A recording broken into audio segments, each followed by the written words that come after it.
નમસ્કાર, weather analysis સાથે હું છું પાયલ. કાતિલ ઠંડી અને પવનના સુસવાટા. જો તમે સવારે ઓફિસ જતા હોય તો તમે ધ્રુજતા જતા હશો. નાહવામાં પણ તકલીફ પડતી હશે, એટલી ઠંડી ગુજરાતમાં પડી રહી છે. પણ ઠંડીની વચ્ચે હવે એક નવી આગાહી છે કે વરસાદ પડવાનો છે ગુજરાતમાં. કયા જિલ્લાઓમાં વરસાદની સંભાવના છે? સવારથી ડાંગમાં તો વરસાદની શરૂઆત થઈ ગઈ છે. અનેક જગ્યાએ છૂટાછવાયા ઝાપટા પડ્યા છે. હવામાન નિષ્ણાંતોનું માનવું છે કે 18 થી 22 તારીખ સુધી વરસાદ પડવાનો છે. કેમ વરસાદ પડશે, કોઈ સિસ્ટમ બને છે કે કેમ, એ બધું આપણે વિંડીથી સમજીએ.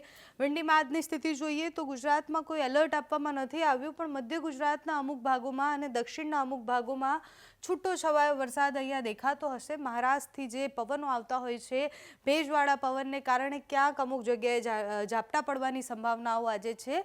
સામાન્ય વરસાદ પડવાનો છે, કોઈ જ ભારે વરસાદની આગાહી નથી. પણ એ વરસાદ પછી ઠંડી વધવાની ખૂબ આગાહી છે, કારણ કે બહુ જ વધારે વેસ્ટર્ન ડિસ્ટર્બન્સ છે પસાર થઈ રહ્યા છે. બંગાળની ખાડી અને અરબી સમુદ્રમાં પણ અલગ અલગ સર્ક્યુલેશન સિસ્ટમ બની રહી છે. બંને સર્ક્યુલેશન સિસ્ટમને કારણે પણ જે પવનની ગતિ છે એ વધારે રહેવાની છે. એટલે 18 થી 22 તારીખ સુધી જો વરસાદ નથી પડતો તો ભારે પવન ફૂંકાવાનો છે. ભારે પવન ફૂંકાશે અને પછી ઠંડીમાં પણ વધારો થશે.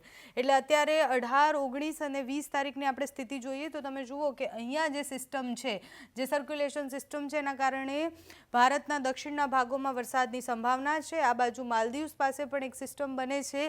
આ સિસ્ટમને કારણે પણ પવનની ગતિ જે છે એ બદલાવાની છે. એટલે જેમ જેમ ઉપર આવશે પવનો, એના કારણે વરસાદની જે સંભાવના હતી એ સંભાવના વ્યક્ત કરવામાં આવી હતી હવામાન વિભાગ દ્વારા.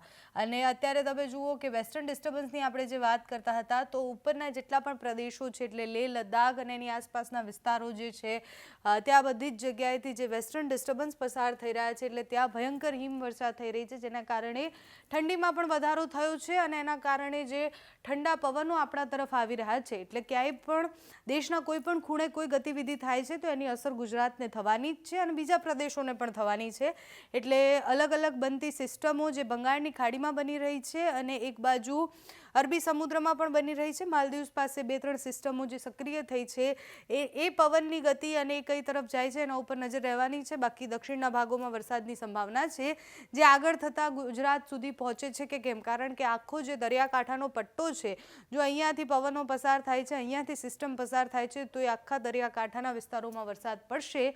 અને જો મહારાષ્ટ્રના દરિયાકાંઠા સુધી એ સિસ્ટમ પહોંચે છે તો એનો મતલબ એવો છે કે ગુજરાતમાં પણ વરસાદની સંભાવના છે.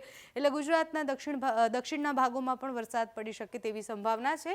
અત્યારે વિંડીમાં ક્યાંય વરસાદ નથી બતાવતા. હવામાન વિભાગે પણ કોઈ તારીખ પ્રમાણે આગાહી નથી કરી કે આ જગ્યાએ વરસાદ પડવાનો છે. પણ હવામાન નિષ્ણાંતોનું એવું માનવું છે કે 18 થી 22 તારીખ સુધીમાં ગુજરાતમાં વાતાવરણમાં પલટો આવી શકે છે. ઠંડી હજી વધી શકે તેવી સંભાવના છે અને સાથે જ અમુક જિલ્લાઓમાં વરસાદની સંભાવના છે, જેમાં મધ્ય ગુજરાત અને દક્ષિણ ગુજરાતના અમુક ભાગોમાં છૂટો છવાયો સામાન્ય વરસાદ પડી શકે છે. વરસાદના ઝાપટા પડી શકે છે. ડાંગની આસપાસ આજે વરસાદ પડી રહ્યો છે, પછી એની આસપાસના કયા વિસ્તારોમાં વરસાદ પડે છે જોવાનું છે. પણ 18 થી 22 તારીખ સુધી તમારે સાચવવાનું છે. તમારે ત્યાં કેવી ઠંડી છે, કેવો વરસાદ છે, અમને કમેન્ટ્સમાં જણાવજો. અત્યારે આ વિડીયોમાં બસ આટલું. જો તમે અમને યુટ્યુબ પર જોઈ રહ્યા હોય તો સબસ્ક્રાઈબ કરજો, ફેસબુક પર જોઈ રહ્યા હોય તો ફોલો કરજો, અમારા આ વિડીયોને લાઈક અને શેર કરજો.